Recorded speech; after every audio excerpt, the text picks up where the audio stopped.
So, with the current climate in the UK and with many other countries in lockdown, today I'm going to be spending the bulk of my talk on remote working. So, I'm going to be sharing my top suggestions on how to work effectively. Now, before I do, I want to provide everyone with an update on my portfolio. Right now, there are capital losses close to £900. So far, all the companies that I receive dividends in have still pay out either the same amount or more. And I have been dollar cost averaging into my biggest losers within the portfolio. Now, I suspect there'll be more drops to come, and it's unclear when we will see a recover in prices. But for the time being, I plan on spending around £500 every month and moving that money from cash into the respective stocks. As for the dividend payouts, when I last checked, the figure was close to £8 for the month in March. And so we've definitely seen an increase in dividends being paid out, and there'll be more in the future, which is the whole goal of our portfolio. So moving on to the concept of remote working, I want to point out that I myself have been working as a remote worker for the last 4+ years. Now, I've been working fully remote, and even before that time, when I used to work in an office, there were some situations where we could work from remote if we were feeling unwell. So not everyone can work remotely. So individuals that are in the technology sector, and specifically those that just need a laptop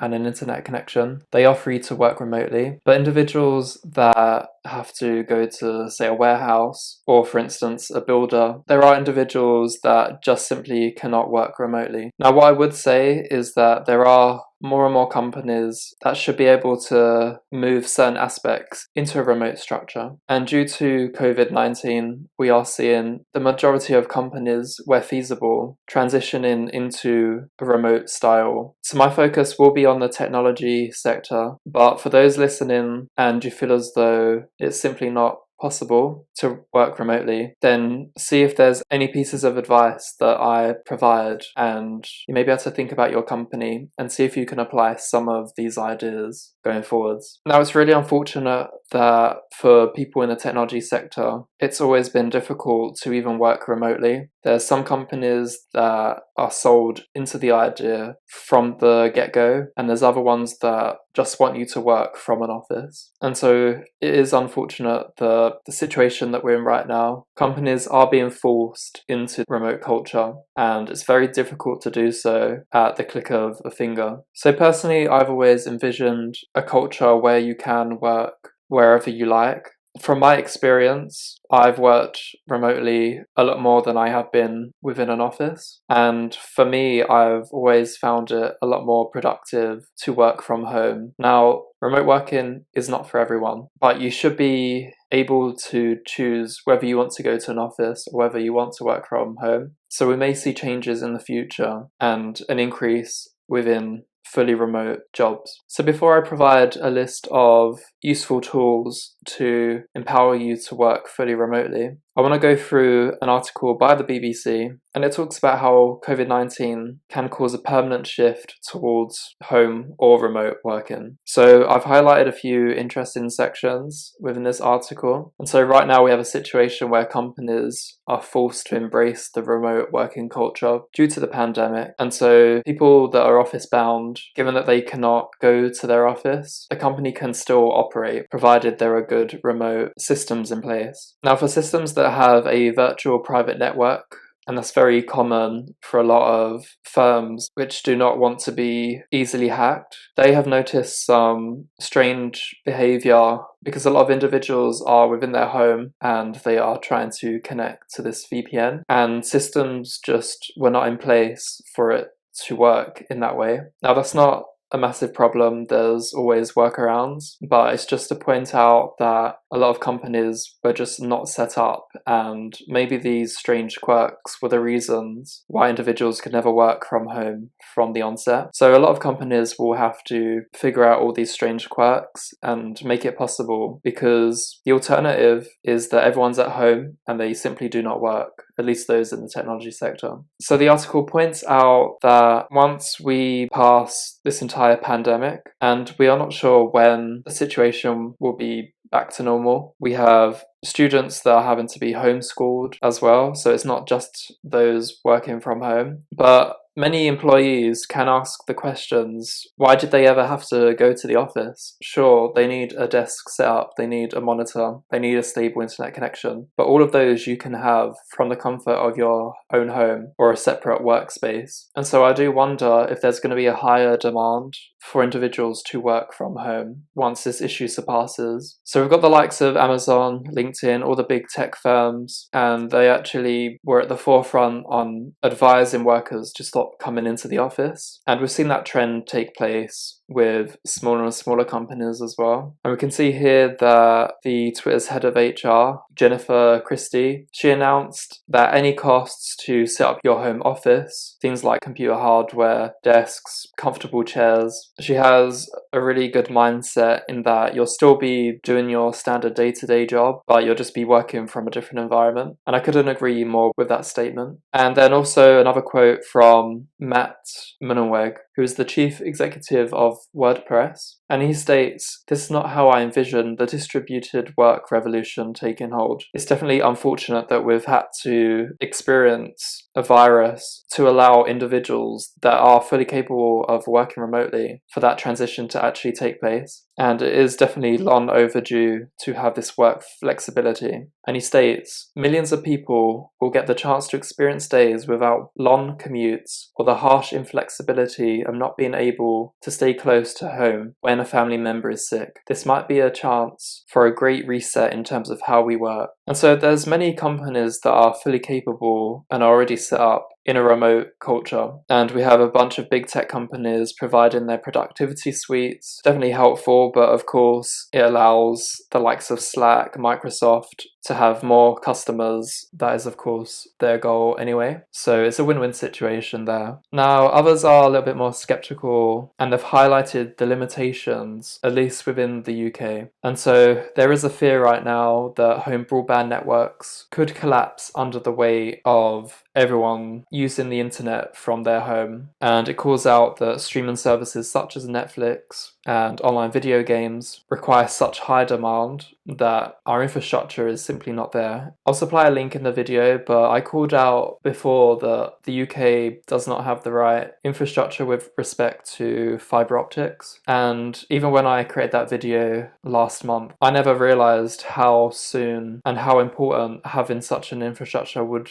have been. Although right now it's theoretically possible for individuals to work from home if they're in the technology sector, there are still physical limitations, and that's simply because not everyone has access to fibre optic, not everyone is paying for 100 meg speed or so forth. And so that can be a real problem when it comes to working fully remotely. So Matthew Prince calls out that as more people work from home, peak traffic obviously increases, and on average it's around the 10% mark. Now they did a study recently, and in Italy, given that they have a nationwide quarantine, their peak internet traffic is up 30%. And there's no doubt that should the UK have a nationwide quarantine as well, we'll probably see numbers in the 30% region. And it calls out that when there are schools being suspended, which actually occurred last week in the UK, then we'll see a demand of school children logging in, hopefully trying to study,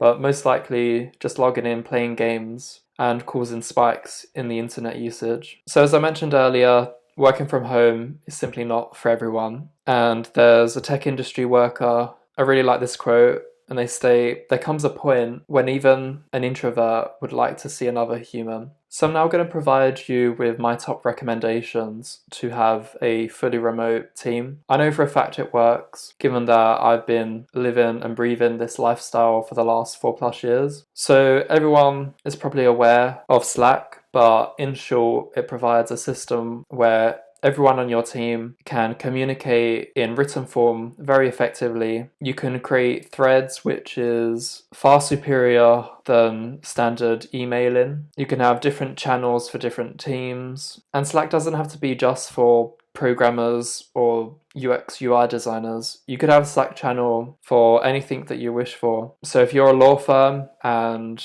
you think to yourself, hey, I really need to communicate with person A, B, and C, just create a standard Slack channel. It's free for all those basic forms of usage, and you definitely get a lot for the free version. The paid version just provides you with a few additional features, but not many people actually need to pay unless they have a massive team size. So Slack is number one priority. Of course, it does assume you have a decent internet connection. You don't need to have fiber optics. It's definitely possible if you have, say, 20 megabytes internet speed. But when it comes to voice calls, you may experience issues. And you don't have to go with Slack. There's other rival companies out there, but for me, Slack is the number one tool for cross communication and across different time zones.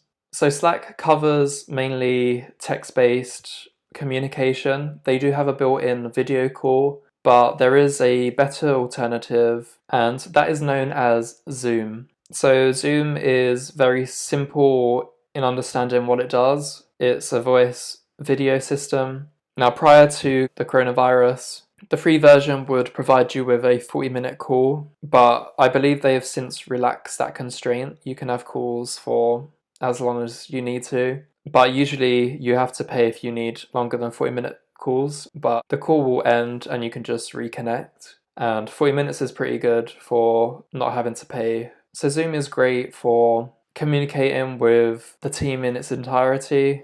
And they also have a nice whiteboard as well for those who enjoy drawing diagrams. It's possible to communicate with a virtual whiteboard as well. So my next recommendation is ExpressVPN. And so for individuals that are in, say, another country and they need to access pages that have been locked based on a given region, ExpressVPN is a way to tunnel your traffic so that you can still access those sites. It tricks the web page into thinking that you are from location A, whereas realistically you are in location B. And you can get past a lot of firewalls from that process. So if you're in a country that censors a web page that you really need access to, then ExpressVPN is a must-have. Then having a virtual private network or a VPN is critical. Now, you don't have to go with ExpressVPN. Don't worry, they're not sponsoring me. I wish they were. But there's a lot of other companies out there. And just to show that I'm not joking, I have ExpressVPN set up on my system. I use it on a daily basis as well. Just to call out though, that any form of VPN will slow down your network speed.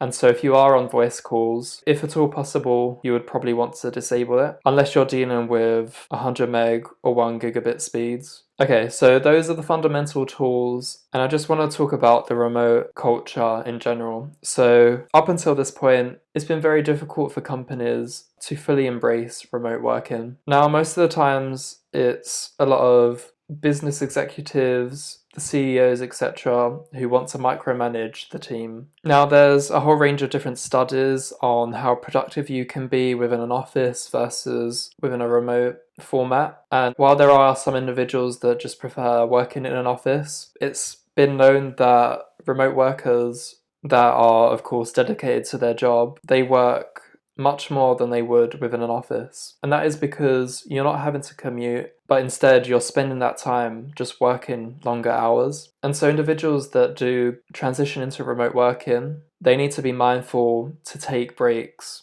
and not overwork. Now, there's a lot of different Slack applications out there that encourages you to have these non-work related calls, one of which is called Donut, which has a Slack app integration. But what it does is it schedules you with a random person from your company, and every 1, 2, or 3 weeks, however you want to schedule it, you are prompted to pair up and just discuss and have a chat about absolutely anything. There's nothing stopping you from chatting with other colleagues whenever you need to. And it goes without saying that you can use the likes of Zoom or other types of apps for cross collaboration as well, depending on what you are working on. So for those that have been forced and having to work within a remote environment, there are some questions you have to ask yourselves. One is, do you like working fixed hours? So do you like waking up at a certain time, working for the 8-9 hours and then stopping? Or do you like to be a little bit more flexible and treat your day as if it's an entire work day, but throughout that process you can take a 2-hour break here and there? Now for me, I prefer the former, but depending on your type of company, you may have to adjust anyway. So, for individuals that are fully remote, and what I mean by fully remote is having a team that are completely international, that they cross all different time zones, then individuals will have to schedule their working hours and match. So, if you need to get a hold of a certain individual, you will have to be more flexible in nature. It's simply not possible to work an 8 to 10 hours in one block, because if you're on the other side of the world and you need to have a chat with someone, then you're just going to have to be working longer hours. So that is something to call out for anyone that works with a fully international team. So when it comes to messaging within, say, Slack or another application, it's very important to have concise messages. You want to be very clear in what you write. And honestly, it doesn't harm to have a bunch of emojis as well. Thumbs up, smiley faces, crying emoji. What can happen is individuals will read into your messages and they may take offense sometimes. So there can be situations where there is confusion with either your message or a message that you have received. But whenever that situation takes place, just jump on a quick call with whoever it is, iron out any differences. So if you yourself work fixed hours, but another colleague works flexible hours, then the form of communication can be delayed. Everyone is working asynchronously, so you have to be very clear from the onset. You don't have the luxury of tapping your colleague on the shoulder next to you and asking them a question. There is a natural delay when working remotely. But it really depends on your team. If the company requires you to work rigid hours, then your whole team is working rigid hours. That technically simplifies a lot of remote-based issues. Now, I can talk about the subject of remote working for hours upon hours. If you're interested in more in-depth advice, any other forms of tooling that is useful, I have a massive list. We will have a bunch of individuals that currently work in an office that will have a taste and exposure to the remote lifestyle. And I'm very interested in individuals that are experiencing this situation right now. And if you come across this video in a year from now, do let me know your experience. Have you been forced to work in an office, or have they provided an ability for remote-based work as well? And equally, there's a lot of students and school children that are unable to go to school. And so I'm really interested in how the younger generation will be more accustomed potentially to this remote lifestyle, given that perhaps their schooling system will be online in the near distant future, and they'll have teachers that are broadcasting lectures remotely and all the students are logged into their laptops and learning that way. So I wonder how the remote working will naturally be shaped from the younger generations as well. So those are my predictions for the future. Of course, I welcome remote working. I feel that employees should be allowed to have the luxury of working remotely where possible. And of course, it's unfortunate that not everyone can. But if you are one of those unlucky ones who are unable to work remotely, have a think if there's a way to use some different tooling systems that I've mentioned, and see if there's a way that you can shift some areas to a remote working environment. So thanks for listening, everyone. And with that said, I'll catch you in the next one.